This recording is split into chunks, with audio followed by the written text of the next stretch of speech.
당신은 하나님을 머릿속에 그릴 수 있습니까? 흰 옷에 긴 수염, 구름 위에 앉은 노인. 우리는 자기도 모르게 이런 그림을 떠올립니다. 근데 성경은 단 한 줄로 이 그림을 부숩니다. 하나님은 영이시라고 말합니다. 여기서 한 가지 이상한 사실이 있습니다. 하나님은 굳이 사람 모양으로 자신을 보여주지 않으셨습니다. 왜 그러셨을까요? 오늘은 그 이유를 함께 풀어보겠습니다. 어떤 분은 이렇게 생각합니다. 하나님이 영이시든 사람이시든 무슨 차이가 있느냐? 그러나 이 한 가지 사실이 우리 신앙 전체의 모양을 결정합니다. 만약 하나님이 물질로 존재하신다면 그분은 한자리에 묶이십니다. 부엌에 계실 때는 안방에 못 계시고 서울에 계실 때는 부산에 못 계시는 분이 되시지요. 그러나 영은 그렇지 않습니다. 영은 자리에 갇히지 않습니다. 그래서 하나님이 영이시라는 사실은 곧 어디에나 계신다는 뜻이 됩니다. 또 시간 안에 늙거나 변하지 않으신다는 뜻이기도 합니다. 우리 신앙의 가장 깊은 토대가 여기에 놓여 있습니다. 예수님은 사우물가에서 한 여인을 만나셨습니다. 그 자리에서 이렇게 말씀하셨지요.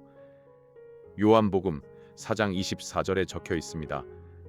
하나님은 영이시니 예배하는 자가 영과 진리로 예배할지니라. 이 한 문장에 답이 다 들어 있습니다. 신학에서는 이것을 하나님의 영성이라고 부릅니다. 어렵게 들리지만 뜻은 단순합니다. 하나님은 살과 뼈로 된 분이 아니시고 물질 너머의 존재라는 말이지요. 성경은 또 디모데전서 1장 7절에서 그분을 보이지 아니하시는 하나님이라고 부릅니다. 골로새서 1장 15절도 같은 말을 합니다. 보이지 아니하시는 하나님이라고 한 번 더 못 박습니다. 여기서 비유 하나를 들어봅시다. 와이파이는 눈에 보이지 않습니다. 그러나 우리 집 곳곳에 닿아 있지요. 보이지 않는다고 없는 것은 아닙니다. 물론 이것은 비유일 뿐입니다. 하나님은 와이파이와 비교할 수 없이 크시고 인격이 있는 분이십니다. 여기서 한 가지 의문이 풀립니다.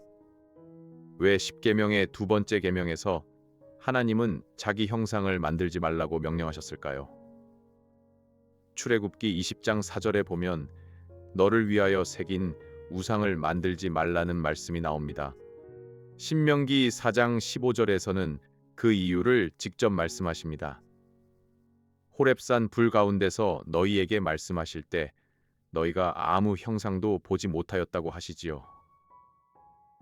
그러니 언 형상으로도 그분을 만들지 말라는 것입니다. 이유는 단순합니다.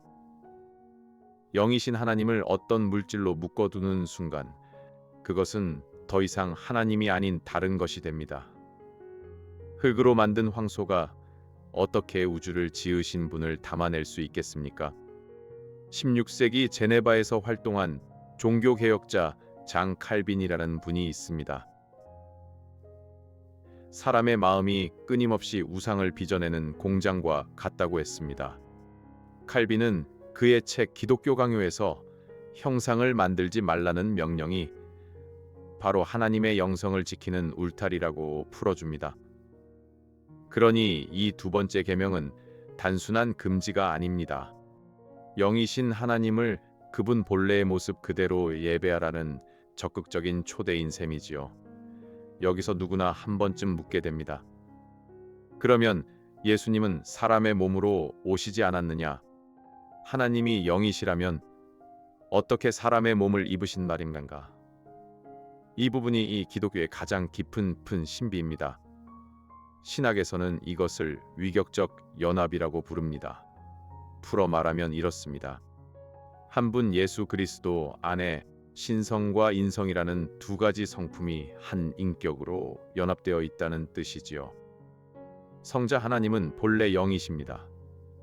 그런데 이 성자께서 마리아의 태에서 인간의 몸과 영혼을 함께 취하셨습니다.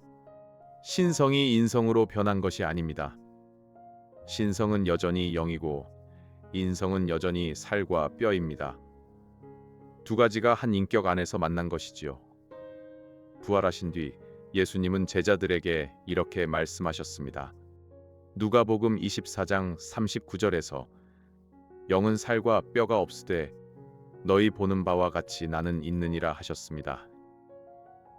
부활하신 예수님은 만질 수 있는 몸을 가지신 분입니다. 그러나 그 몸 안에 영원하신 성자의 신성이 함께 계십니다. 골로새서 1장 15절은 예수님을 보이지 하시는 하나님의 형상이라고 부릅니다. 다시 말해 영이신 하나님을 사람이 만질 수 있도록 보여주신 한 분이 바로 예수님이라는 말이지요. 여기에 자주 나오는 반론이 있습니다. 보이지 않으면 없는 것 아니냐 하는 질문이지요.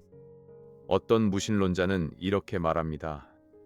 과학으로 측정되지 않는 것은 존재한다고 말할 수 없다.